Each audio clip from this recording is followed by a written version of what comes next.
Já voltamos com o seu Jornal Anhanguera, agora 12h10. O prefeito eleito de Goiânia, Maguito Vilela, continua internado. De acordo com o último boletim médico, Maguito teve um sangramento no pulmão. Quem tem mais informações pra gente é a Giovana Dourado, ao vivo. Suas informações, Giovana, boa tarde.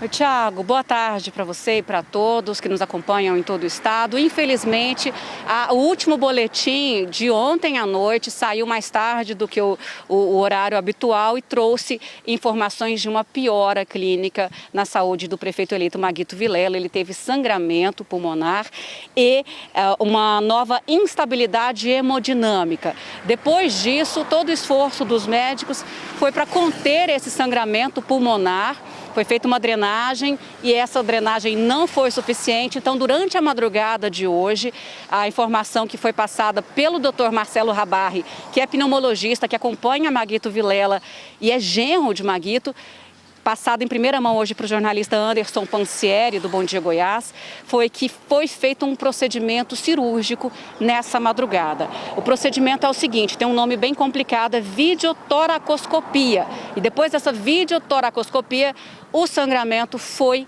felizmente, finalmente contido. A gente conversou no Bom Dia Goiás hoje com uma outra pneumologista que não acompanha o prefeito eleito, mas para entender exatamente o que significa esse procedimento, já que é um nome que a gente até estranhou ao ouvir e a gente não tem conhecimento do que se trata. Ela explicou para a gente, doutora Daniela Matos, vamos acompanhar. Como ele teve um sangramento pulmonar, foi se investigar se tinha uma artéria sangrando, se tinha um vaso sangrando, por isso que ele passou por esse procedimento, para descartar, realmente foi constatada essa hemorragia do pulmão. Por isso que ele teve que fazer uma pequena cirurgia por conta dessa hemorragia. Isso na madrugada, né? Aí hoje, pela manhã, o Dr. Marcelo Rabarri, pneumologista, genro de Maguito Vilela, disse que o estado de Maguito voltou a ser estável, porém mais grave do que antes. Com esse procedimento, videotoracoscopia, é possível também identificar ali, através de uma amostra coletada, se há a causa desse sangramento, se seria uma superbactéria, um fungo bastante agressivo, apesar da medicação que ele está tomando o tempo todo ali dentro da UTI do Hospital Albert Einstein, ou mesmo se é uma embolia. Enfim, o importante é que essa hemorragia foi contida, os médicos investigam então qual é a causa disso, houve uma piora, mas uma nova estabilidade no quadro. E a nossa torcida, né, Tiago, é que voltemos a trazer notícias de uma evolução, de uma estabilidade, como vinha acontecendo nos últimos dias, inclusive com as melhores notícias no dia de ontem, que Daniel Vilela, presidente do MDB, filho de Maguito Vilela, informou que houve momentos de consciência, de conversa entre pai e filho. São essas as notícias que a gente espera trazer daqui para frente, Tiago. Com toda certeza, viu, Giovana? Obrigado por sua participação, bom trabalho para você. A gente tem uma notícia daquelas. A dificuldade de conseguir atendimento na rede pública de saúde se transformou num pedido de Natal emocionante. Um exame é o pedido de uma criança de 11 anos. O relato da pequena Maria Júlia virou uma cartinha para o Papai Noel. Oi, Papai Noel, tudo bom? Espero que sim, este ano eu comportei bem. E aconteceu uma coisa que me deixou chateada. Eu comecei a inchar em algumas partes do meu corpo. Eu contei para a mamãe, ela falou com a médica e ela disse que eu precisava fazer um cateterismo. Já fomos muitas vezes em Goiânia fazer o cateterismo. Mas já tem mais de 3 meses que estamos esperando ele sair. Este Natal meu presente seria esse, o cateterismo. O pedido da menina chegou pelas redes sociais da TV Anhanguera e comoveu muita gente. Tem que ficar acordando toda vez de madrugada pra gente ir pra Goiânia. E é muito complicado, porque toda vez que a gente vai, nunca acontece nada. Aí eu fui escrever na carta. A Maria Júlia, de 11 anos, mora em Cidade Ocidental, no entorno do Distrito Federal. Ela tem um problema no coração, já fez cirurgia e agora precisa fazer o cateterismo. Ela só tem metade do coração. O coração, ele é assim, ele é uma caixinha assim dividida em 4 partes, né? Ela só tem uma parte. Ela só tem o lado direito, o lado esquerdo não evoluiu. Entendeu? É como se realmente é só metade do coração. Não tem outra palavra para te falar. Foram inúmeros pedidos. Há mais de 3 meses, a família tenta conseguir o exame. A mãe se surpreendeu com a carta da filha.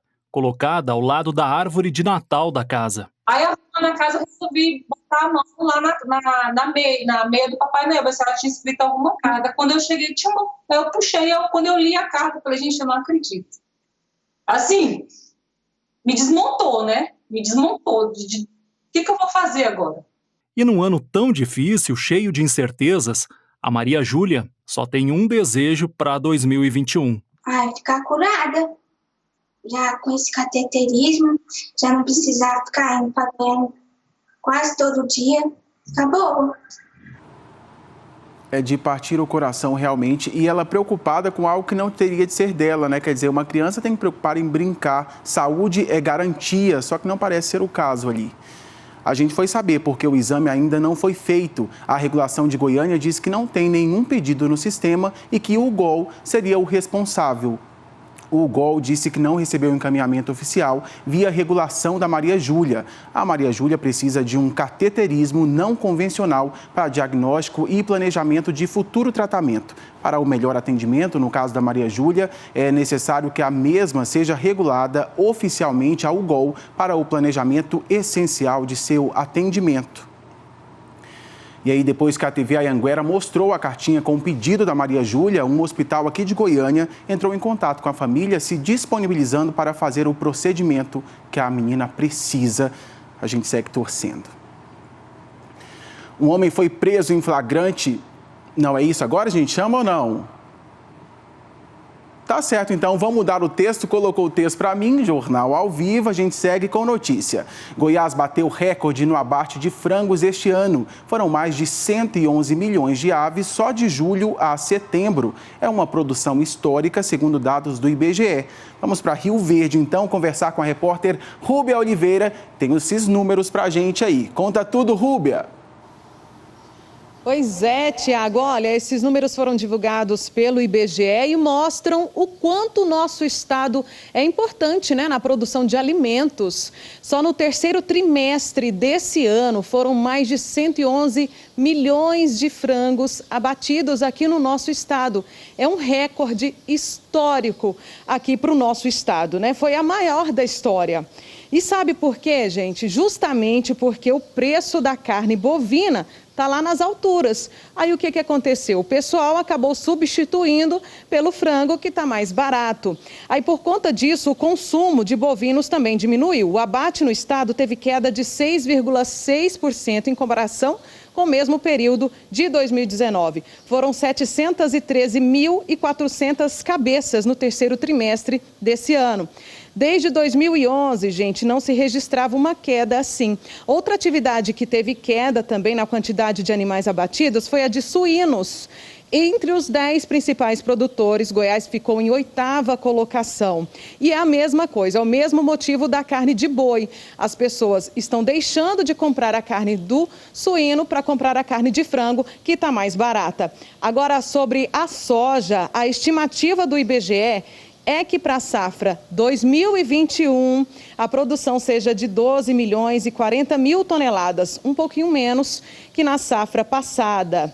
Isso também se reflete no milho, viu, gente? O milho safrinha caiu um pouquinho também, a quantidade produzida aí em 1,3%, apesar de ter uma maior área plantada em relação à safra do ano passado. E uma das explicações é justamente essa oscilação climática.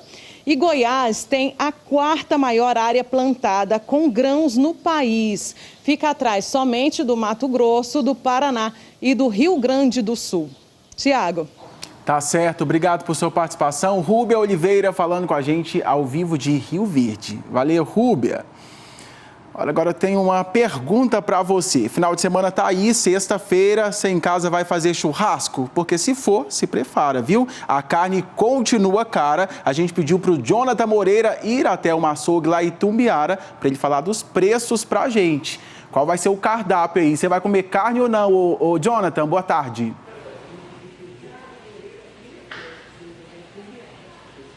Boa tarde, Tiago, para você, para todo mundo que está acompanhando a gente. Ó, a gente tem duas alternativas aí.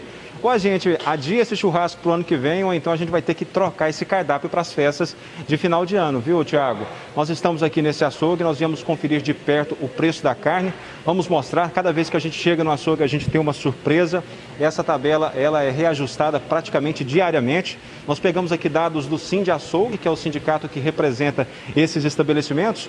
Alcatra e contrafilé era vendida aí a R$ 29,90. Hoje está quase R$ 40 o quilo dessa carne, viu, Tiago? Além disso, tem também o acém, que é uma carne de segunda também bastante consumida. Essa carne era vendida a R$ 20,90, hoje está quase R$ 30. Tudo isso aí é influenciado, essa variação ela é influenciada por diversos fatores. Entre elas estão a exportação. O Brasil está vendendo muita carne para o exterior e essa carne é vendida a preço de dólar, que inclusive está muito alta. Como o Brasil está vendendo muito, está faltando boi no mercado. Vamos chegar um pouquinho para cá. Como está faltando boi no mercado, é aquela lei de oferta e demanda. Além disso, Tiago, olha só que beleza, essa costela aqui também teve reajuste, naturalmente, né? Como é que é? Ah, olha só para você ver, a costela também teve reajuste, Tiago. Ou seja, todos os cortes sofreram reajustes. Além disso, teve também, Tiago, a falta do boi gordo no mercado, e quando o pecuarista vai fazer a reposição desse boi, acaba encontrando um animal mais caro. Com isso, Tiago, todo mundo sofre, inclusive o açougueiro, porque por aqui nesse açougue, a carne sofreu aí uma queda de 30% nas vendas da carne vermelha. Todo mundo sofre. Quem não abre mão de jeito nenhum de ter a carne no cardápio precisa recorrer a outras carnes, como é o caso da carne suína, a carne de peixe e o frango. Aqui nesse açougue, por exemplo, o frango é vendido aqui a menos de R$10. É uma boa saída, uma boa alternativa, né? Aliás, tem até outros tipos de cortes de frango. Tiago, então é isso aí. Pelo visto, o churrasco esse ano vai ficar só no cheiro, meu amigo, só no cheiro. Exatamente isso, só no cheiro, ou fritar um ovinho ali no máximo, não é, Jonathan? Obrigado por sua participação, meu querido. Sempre bom te ter aqui ao vivo no Jornal Anhanguera. Valeu. O ministro da Saúde, Eduardo Pazuello, está em Goiânia para a inauguração de uma maternidade. O Gabriel Garcia tem os detalhes para a gente. O ministro trouxe alguma novidade? Ô, Gabriel, boa tarde para você. Oi, Tiago, muito boa tarde para você, para todos que nos acompanham pelo interior do estado. Esse ato oficial de inauguração da maternidade Célia Câmara terminou no fim da manhã de hoje, e entre o seu discurso mais aguardado, que era do ministro Eduardo Pazuello, o principal tema abordado por ele no seu discurso foi a vacina contra a Covid-19. O ministro trouxe novidades, trouxe pontos importantes que eu compartilho com você agora.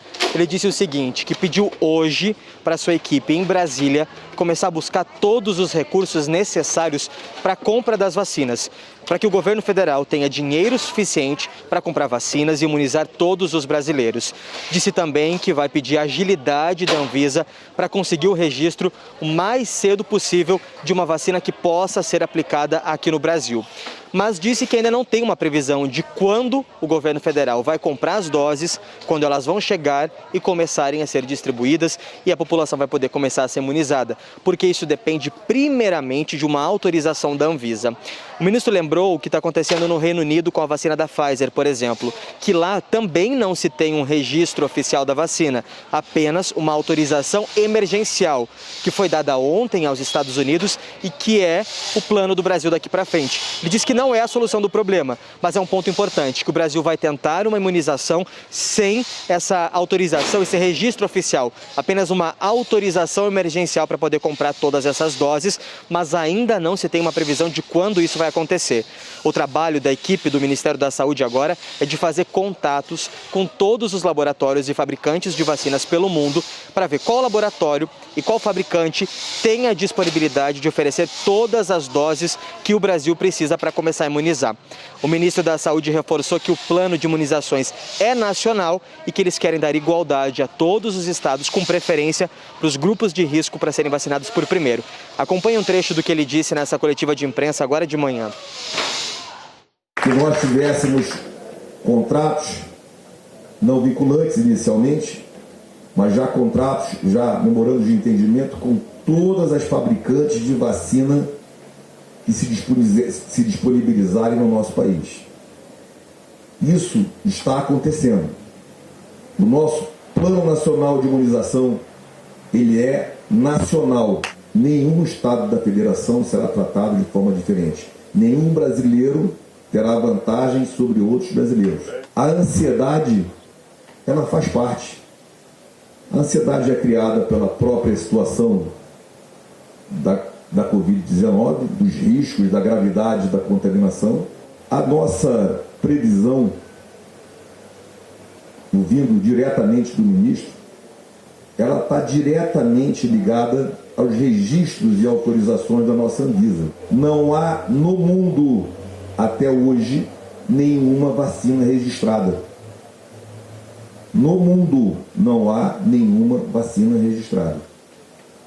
O que nós estamos vendo na Inglaterra é a autorização emergencial de uso para grupos restritos e com assinatura de responsabilidade individual de forma muito grave. A solução será a vacina registrada, vacina segura e distribuída para toda a população brasileira.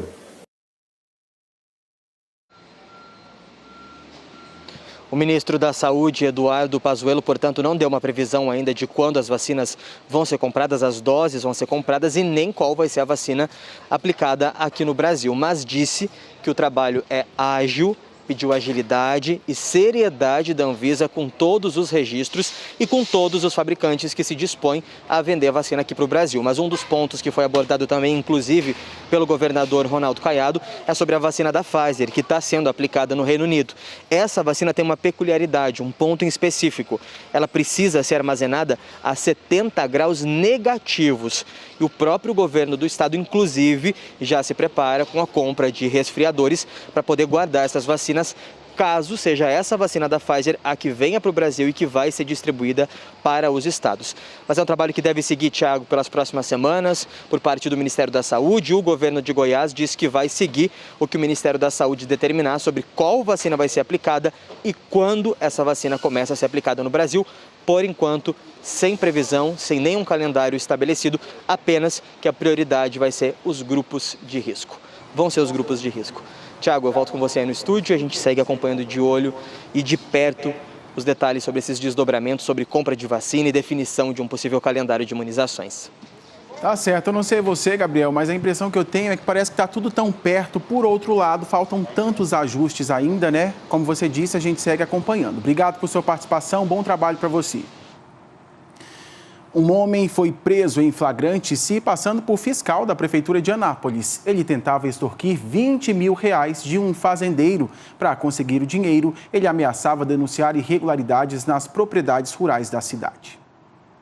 Emival Gonçalves Ferreira, de 50 anos, conhecido em Anápolis como Magrão, foi preso em flagrante no momento em que cobrava R$20 mil de um fazendeiro para não levar adiante uma denúncia. Aí que eu vou ligar para um amigo meu. Não tem não, né? Polícia! No chão, Marcos! Vai no chão! Aqui não. Segundo a polícia, Emival agia da seguinte forma: ele ia até locais com suspeitas de irregularidades e, caso flagrasse algo, começava a ameaçar o proprietário em troca de dinheiro. Caso não recebesse a quantia estipulada, denunciava o caso. Foi o que aconteceu com esse fazendeiro que não quer se identificar. Emival foi até a propriedade dele e viu um idoso com 2 filhos com deficiência intelectual em condições precárias. Se identificou como fiscal da prefeitura e passou a pedir dinheiro para não tornar público o caso. O senhor falou para mim que tinha lá em casa na roça e foi na casa do senhor que mora comigo lá e falou para mim que eu estava com maltrato e ia me denunciar. E o rapaz pediu para mim R$30 mil para eu pagar para ele não me denunciar. As ameaças eram feitas por meio de um aplicativo de mensagens. Nessa mensagem com foto, o falso fiscal diz: nossa equipe recebeu denúncias de trabalho escravo. Fomos ver de perto. Em outra ele escreve: a denúncia lá é gravíssima. Se tocar para frente, vai gente preso. Diante das ameaças, o fazendeiro denunciou o caso à polícia. A vítima foi orientada, então, a acordar a entrega desse valor. Os policiais aguardaram escondidos no local e, no momento da exigência da quantia dessa suposta entrega, o autuado foi preso em flagrante. nós verificamos que ele não tem nenhum vínculo com a assistência social ou com a Prefeitura de Anápolis. Há anos ele trabalha como um suposto fiscal do meio ambiente aqui da cidade. Outras 2 pessoas que estavam com um falso fiscal foram conduzidas à delegacia e já foram liberadas. Um motorista de transporte por aplicativo e um conhecido do suspeito. A polícia ainda tenta localizar uma terceira pessoa, que seria uma espécie de intermediário. A polícia também vai apurar as condições nas quais o idoso e os 2 filhos moravam na fazenda. O idoso já foi inquirido na data de hoje, então o empenho, da aposentadoria desses 3 vulneráveis que moram na fazenda, a qualidade de vida, supostos maus tratos também será apurado.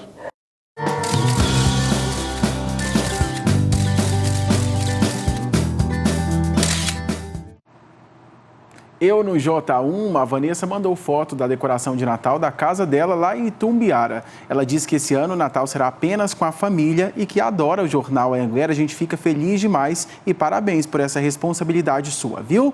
Tem mais participação com árvore de Natal. Olha essa aí. O Wanderson e a mulher dele, a Simone, fizeram essa linda árvore de Natal na casa deles em Santa Helena. Abraço para os 2. E a árvore de Natal da Ana Maria tá linda também. Ela é de Rio Verde, da Vila Maria, e está sempre de olho no jornal Anhanguera. Obrigado demais, a gente fica super feliz e empolgado. Hora daquela água esperta. Vamos para o intervalinho então? 12h31. A seguir, a gente volta a falar de Covid-19 em Goiás. Tem os detalhes da previsão do tempo para o fim de semana. E vem chuva por aí. E a gente faz uma homenagem à cidade de Lusiânia, que completa 274 anos no domingo.